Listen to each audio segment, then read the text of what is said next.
உத்தரகாண்ட் மாநிலத்தில் வந்து பார்த்திங்கன்னா ரூர்க்கி அப்படின்னு சொல்லிட்டு ஒரு ஏபிஎம்சி இருக்குது. அந்த ஏபிஎம்சியில் வந்து பார்த்திங்கன்னா மினிமம் ப்ரைஸ் 1200 மேக்ஸிமம் ப்ரைஸும் 1200. அப்போனா வந்து பார்த்திங்கன்னா 12 ரூபாய்க்கு வந்து 1 கிலோ கிடைக்கிது மக்களே.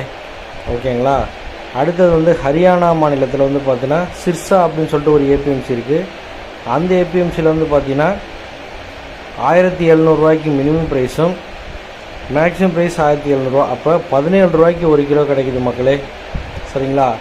அடுத்தது ஹரியானா மாநிலத்தில் யமுனா நகர் ஏபிஎம்சியில் வந்து பார்த்திங்கன்னா நமக்கு வந்து மினிமம் ப்ரைஸ் 8 ரூபா, அதாவது பார்த்தோன்னா 800 மினிமம் ப்ரைஸ். அப்போனா 8 ரூபாயிலேருந்து 15 ரூபா வரைக்கும் நமக்கு 1 கிலோ கிடைக்கிது மக்களே அந்த ஊரில். அடுத்து உத்தரகாண்ட் அதே மாநிலத்தில் ஹரித்வார் அப்படின்னு சொல்லிட்டு ஒரு ஏபிஎம்சி இருக்குது. அந்த ஏபிஎம்சியில் வந்து பார்த்திங்கன்னா